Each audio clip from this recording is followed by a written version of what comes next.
At the beginning of the story, we see our heroes on their planet. When a crisis arose, the narrator explains that on their planet, Krypton, whenever danger struck, parents would send their children to other planets to save their lives. This time, too, the parents of Kara and her brother Kal-El decided to send them away through pods to escape the danger-threatening Krypton. As Kara's and Kal-El's pods took off, Krypton exploded, destroying the entire planet and killing everyone who lived there. While Kal-El's pod safely reached its destination, Kara's pod was hit by radiation and landed on the wrong planet, where time never moved forward. As a result, Kara's age froze, and she remained a child. Meanwhile, her brother Kal-El, who landed at his intended location, grew up over the years and eventually became Superman, a protector of the Earth who fought against evil. 23 years later, Kal-El finally found his sister, but she was still a young girl compared to him. Realizing he couldn't care for her himself due to his responsibilities as Superman, Kal-El left Kara with a family on Earth. The family already had a daughter named Yon, who was deeply interested in aliens and spaceships. This interest quickly fostered a bond between Yon and Kara. Over time,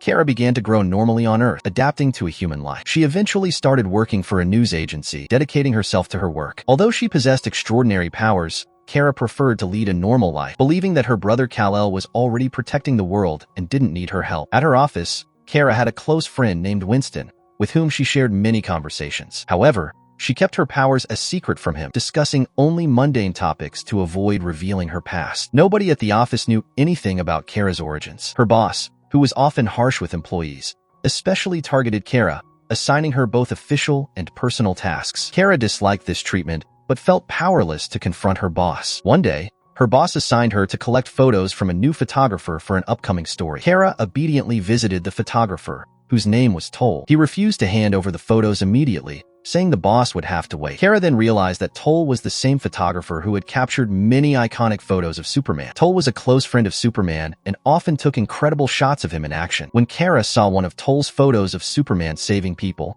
she was overjoyed. This particular photo had gone viral, making Superman famous worldwide. Seeing Kara's excitement, Toll gifted her the photo, making her even happier. Later that evening, Kara called Yon to her room to help her prepare for a blind date. Kara was nervous and unsure about what to wear or how to act. She wanted to make the date perfect and hoped the man would propose to her after their first meeting. Yon, who had other commitments and was about to leave for an out-of-town job, reluctantly agreed to help Kara. Kara emotionally persuaded her by saying, "You know how difficult my life has been lately, with my boss constantly picking on me. I finally have some time to focus on myself, and I don't want to ruin it." Yon helped Kara pick out a beautiful dress and gave her advice on how to behave on the date. She assured Kara that the dress would impress her date. After helping Kara, Yon left for her job out of town. However, the date didn't go as planned. The man seemed disinterested in Kara's formal nature and appearance, looking for excuses to leave. Kara quickly realized he wasn't interested in her, and he eventually left, leaving her disappointed. Feeling dejected, Kara wondered when her life would take a positive turn. As she sat in front of the television, a news broadcast caught her attention. A flight that had just taken off for another country was experiencing engine failure, and unless the crew made an immediate decision, a major accident could occur, endangering thousands of lives. Kara was shocked to hear this because Yon was on that very flight, traveling for her job. Determined to save her sister, Kara rushed to a secluded area where no one could see her. For the first time in years, she attempted to use her powers. Struggling at first, she managed to fly, though not without crashing into buildings. She reached the plane, whose engine had completely failed, and tried to hold it up using her full strength. When this didn't work, she decided to change the plane's trajectory and guide it toward a safe waterland. Her plan succeeded, and she safely landed the plane in the water, saving all the passengers and crew members on board. The passengers, astonished, looked out to see who had saved them. Through the water-streaked windows, they could see a female figure, realizing that a new superhero had emerged. However, because the water obscured their view, no one could identify her. Yon, who was on the flight, immediately recognized Kara's work and was overjoyed that her sister had saved the day. She knew about Kara's powers and felt proud of her bravery. Back home, Kara watched the news and saw widespread coverage of the plane rescue. The media was abuzz with stories about the mysterious female superhero, and everyone wanted to know who she was. Kara felt a surge of happiness, tempted to reveal her identity to the world. However, she knew that doing so would compromise her anonymity. Yon, while proud of Kara, also worried about the risk she had taken, knowing that saving the plane could have cost Kara her life. The next day at work, the office was in chaos. Employees rushed to fulfill their boss's demand to get photos of the mysterious superhero. The boss wanted exclusive pictures to boost the company's TRP, knowing the superhero story was dominating the headlines. Kara overheard this and realized her boss would stop at nothing to uncover the superhero's identity. Now, She had to figure out how to navigate her double life while continuing to protect her secret. We see Cyril feeling a bit unsettled after everything that had happened. She decides to confide in Winston and calls him to the terrace for a private conversation. Once alone, Cyril reveals her secret to him, that she is the superhero who saved the airplane last night. At first, Winston doesn't believe her, thinking it's a prank. To convince him, Cyril jumps off the terrace and starts flying, leaving Winston stunned. Realizing that his best friend is a superhero, he becomes both amazed and excited. Winston decides to help Cyril by designing a superhero costume for her. The costume would allow Cyril to keep her identity secret while she continued her missions. Cyril starts wearing the costume and actively fighting crime in the city. She quickly gains attention as she stops criminals effortlessly. However, as Cyril becomes more viral in the media, her enemies begin to identify her. One of them, Cortex, discovers that she is the daughter of Kara and John. Cortex declares that he will eliminate this new superhero and finally settle the score. One night, while Cyril is stopping a crime, she encounters a green kryptonite trap that renders her powerless. When she wakes up, she finds herself in a lab, restrained by the green kryptonite. Standing before her is a man who explains that she is now in a DEO, Department of Extraterrestrial Operations, facility, a secret organization that monitors alien activity on Earth. Soon, Yeon enters the room, surprising Cyril. Cyril asks Yeon why she is there, and Yeon reveals that she works for the DEO, studying aliens. The DEO's head, Latham, then approaches Cyril and tells her that she has unknowingly made a grave mistake. Latham shows her the Phantom Zone, the dimension where Cyril was once trapped. He explains that this zone houses prisons for the universe's most dangerous criminals. When Superman rescued her from the Phantom Zone, it created a wormhole, allowing many of these criminals to escape to Earth. Now, these fugitives are after Cyril because her mother,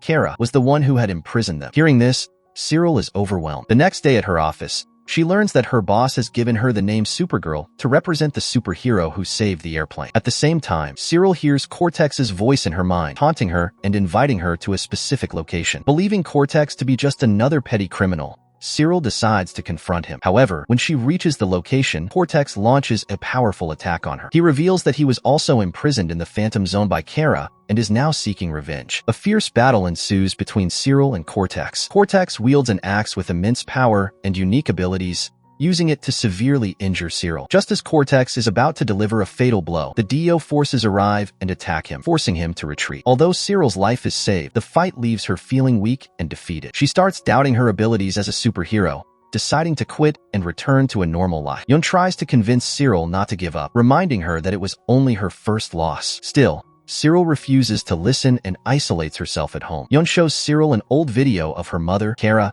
encouraging Cyril to believe in herself. Inspired by her mother's words and Yeon's support, Cyril regains her determination. She vows to defeat Cortex and begins preparing for a rematch. With the help of Latham and Yeon, Cyril tracks Cortex's location. She confronts him once again, and another intense fight begins. This time, Yeon informs Cyril that Cortex's strength lies in his axe. If the axe is destroyed, he will become powerless. Cyril focuses her attacks on the axe, eventually breaking it. Cortex is shocked, realizing he is now defenseless. In a final act of desperation, he uses a shard of the broken axe to end his own life. Before dying, he warns Cyril that she won't survive against his boss, who is far more dangerous. Ignoring his threats, Cyril returns to her routine life. At the office, Toll privately reveals that he knows Cyril is Supergirl. He tells her that Kara sent him to Earth to watch over her and help her when needed. As proof, Toll gives Cyril a blanket that was wrapped around her during her escape from Krypton. This deeply touches Cyril, as she now feels she has someone close to her who understands and supports her. Meanwhile, we see Cyril's aunt on Earth planning to take over the planet. She orders an associate to eliminate Cyril, ensuring no obstacles remain in her path to conquest. The episode ends on this cliffhanger. In the next episode, Cyril fully embraces her role as Supergirl. She discusses important matters with Yeon and Latham, but gets interrupted by a call from Winston, who sends her a location where her help is needed. Cyril rushes to the location and asks a man about the danger. He explains that a ship carrying dangerous chemicals is on fire. If the fire isn't controlled, it will lead to a massive explosion, killing thousands of people. Uncertain of what to do, Cyril asks the man for advice. He dismisses her, saying, if Superman were here, he'd know how to handle this situation. Feeling the need to prove herself, Cyril uses her powers to put out the fire. However, things go wrong, and she accidentally damages the ship's front, causing the chemicals to spill into the ocean. This results in severe environmental damage, and the public turns against her, labeling her a failure. The media begins to criticize Supergirl heavily, calling her a loser rather than a hero. Cyril, deeply affected by the backlash, starts doubting her abilities. Winston consoles her, assuring her that she will achieve something great in the future to regain the public's trust. Meanwhile, Cyril's boss gathers the staff to discuss a plan to interview Supergirl. The boss wants to use the interview to boost the company's TRP, initially portraying Supergirl positively, but potentially turning against her later for sensationalism. Cyril, aware of her boss's intentions, decides not to give an interview as Supergirl. That night, at a factory, a worker encounters an alien while retrieving supplies. The alien kills the worker, and the next day, the DO investigates the scene. Cyril, curious about the case, accompanies them but is stopped by Jan and Latham, who believe Cyril is too vulnerable due to her recent public criticism. Cyril notices a sharp object near the worker's body, triggering a memory of her mother telling her about an alien named Halgamut. This alien used similar sharp objects to hunt its prey. Determined to stop Halgamut, Cyril declares she will take him down. However, Latham insists that she isn't ready. Ignoring his warnings, Cyril tries to leave, but is intercepted by Jan, who takes her to a training room lined with green kryptonite. In this room, Cyril's powers are rendered useless. Jan tells Cyril that if she wants to face Halgamut, she must first defeat her in combat. Overconfident, Cyril underestimates Jan's skills, but quickly realizes that Jan is a highly skilled fighter. Without her powers, Cyril is easily defeated. Disheartened, Cyril leaves, marking the end of the episode. To see what happens next, stay tuned for the second part of this story. If you enjoyed this video, don't forget to like and subscribe to our channel.